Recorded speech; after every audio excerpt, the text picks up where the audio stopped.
Good day, this is Ray. Today is Saturday, March 13th, 2021, and for me, another day of social distancing. I hope that you, your family, friends, and loved ones are doing well, staying home and staying safe, but also, if you're qualified, getting your vaccine. So, I'm glad to say that both of my parents have had their first shots, and we'll be getting their second shots at different times, and so that's a weight off my shoulders in a lot of ways. I feel a lot better knowing that at least they're on the path of being protected from this virus, from COVID. And as for me, I did find out I'm able to sign up for an appointment starting Monday. So as soon as I can, I'll probably be up around midnight. If it's open, a link opens up for me to be signed up for the appointment, I'm going to do that. I definitely want to go ahead and just get this out of the way and get it done. I'm going to briefly recap things. I don't have, copious notes or anything to go by today, but just wanted to talk about some of the things that happened. So this week, I had my doctor's appointment with my primary care physician, or PCP, on Tuesday. It was early Tuesday morning, and that was a mistake. So my doctor is less than a mile away from where my job is, and so I said, well, the sooner I get in, the quicker I can get it done. The easier I can just get it out of the way and get back to work. So what I did was I went into work early. I worked for about 45 minutes, maybe an hour, and then decided to drive over to the office. Well, like I said, it's only less than a mile away from where I work. It took me about 15 minutes to get from my office to the doctor's office because of construction, because of traffic, and because of the time that I went in. And so I said, okay, next time I do this, I'm going to have my appointment maybe around 10 or 11 o'clock. And this appointment was at 8:20. So I learned a lesson from that. When I went into the doctor's office, I wore my N95 mask as well as a cloth mask over it. My appointment is on the 5th floor of this building, so I had to catch the elevator up. There were two other people in the elevator with me. When I went inside to check in, I had to get my temperature checked, and I answered a couple questions. Checked into there. There weren't too many people in the waiting room, so I guess they had it spaced out, pretty nicely. So I felt comfortable. Went in, got weighed. I'm a little bit underweight, and where I want to be. I weighed with my clothes on about 176, and preferably I want to be at 185. So trying to get some weight back on, and I think too that has a lot to do with my appetite. Some days my appetite is not all that good. So, and sometimes I have mouth sores, which determines whether or not I'm going to eat my full meal. And so went in. My blood pressure was fine. Pulse was fine. They didn't do my pulse ox or anything like that. Temperature was fine. I did have my A1C checked, and actually my A1C, since has been checked, has been the lowest it's been. It's at 5.4%. The highest I've ever seen was about 8%, a little bit over 8%. And so the A1C looks back over a period of 2 to 3 months. I think it was maybe 2 months.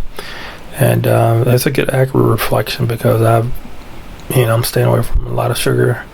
If I do have sugar, it's very limited. But I have sugar-free candy, some sugar-free drinks, and that's been helping a lot. And my prednisone, I'm down to 5 milligrams, so not having as much has definitely been beneficial. My pain this week has been, I think the worst of it was Friday. I think that's the pattern. As the week goes on and the more that I'm out and about, then that's when I noticed that, my pain is a lot higher.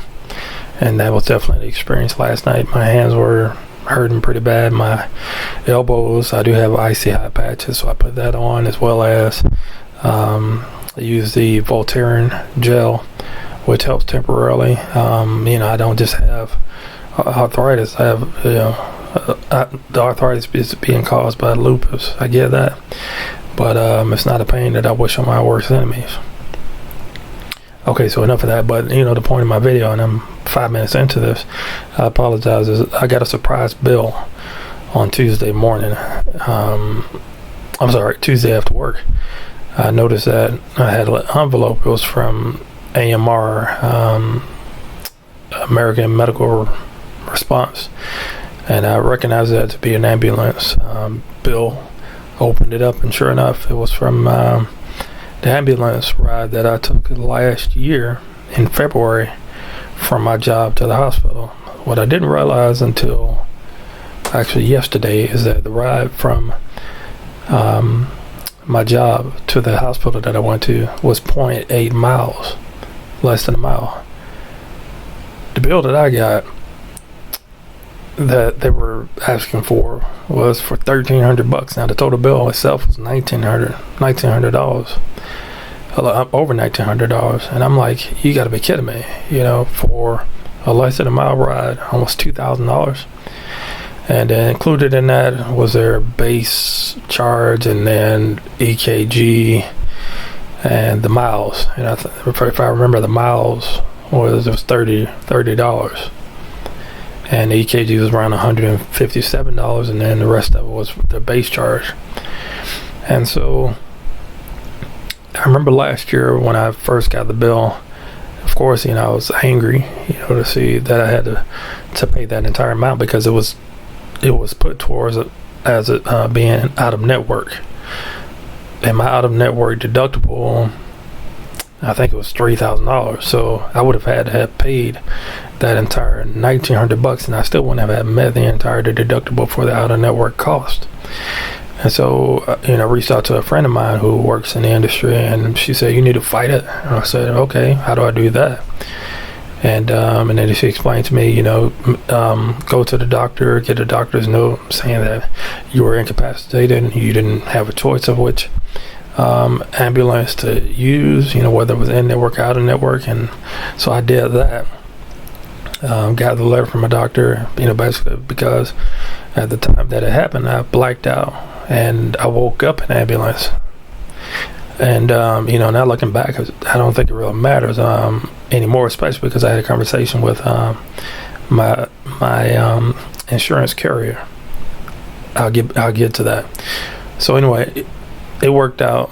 They paid a bulk of it. I had like $200 to pay off of the entire bill, which I did pay in May of last year. So I thought it was all clear. So that was May. Moving forward to Tuesday, when I got that invoice, was red hot. And first thing I did was got on the website for EMS, and I, verified that indeed they were charging me $1,300 to pay. So I said, I'm going to sue you guys. I don't have time for this. I would move beyond that.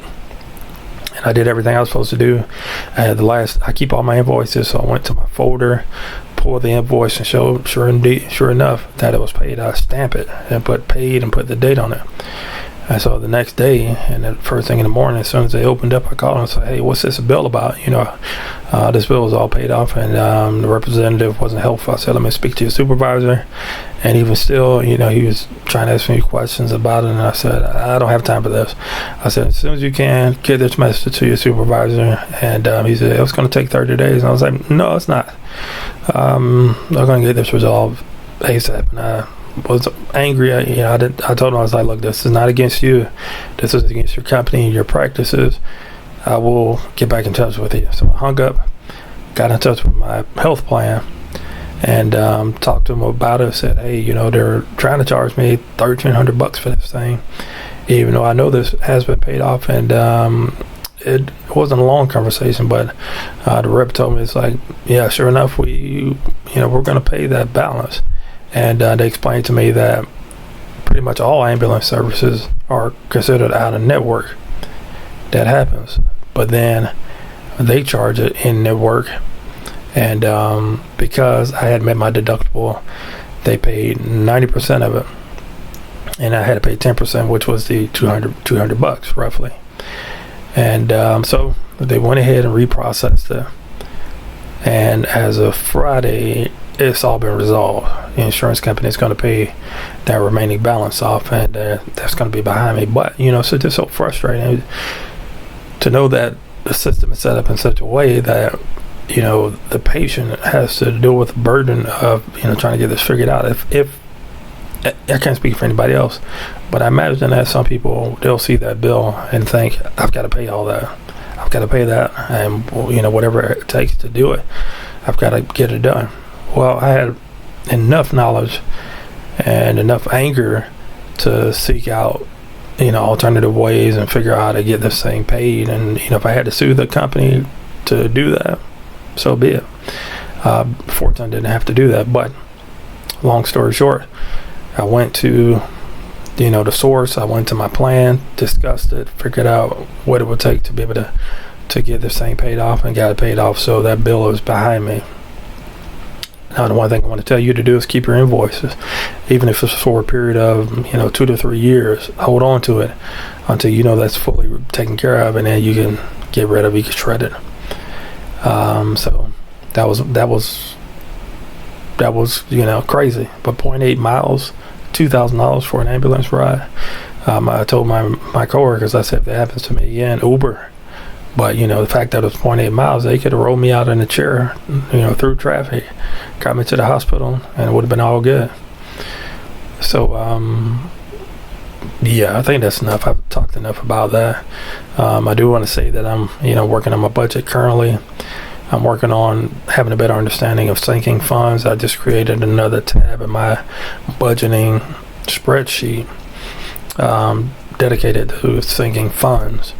Whether or not it's large purchases or yearly expenses, such as saving up for the deductible, how much is that a month I should set aside for that, or how much a month I should set aside towards credit card fees, or to subscription fees such as Amazon Prime, Microsoft Office 365, my auto insurance, which is paid every 6 months. Let me see, vacation, if I want to save each year for vacation, how much I want to set aside for that. So that's been interesting. This is all new for me. I definitely have the tracking of my expenses down, to science. But when it comes to actually saving money towards certain goals, whether it be a down payment on a home or paying for a new laptop and things like that, that's all new to me. But as soon as that becomes second nature, then it's going to make life that much easier. All right, wow. If you made it this far, thank you for watching.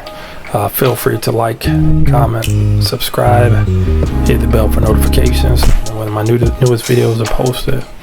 And I will see you in the next video. Take care.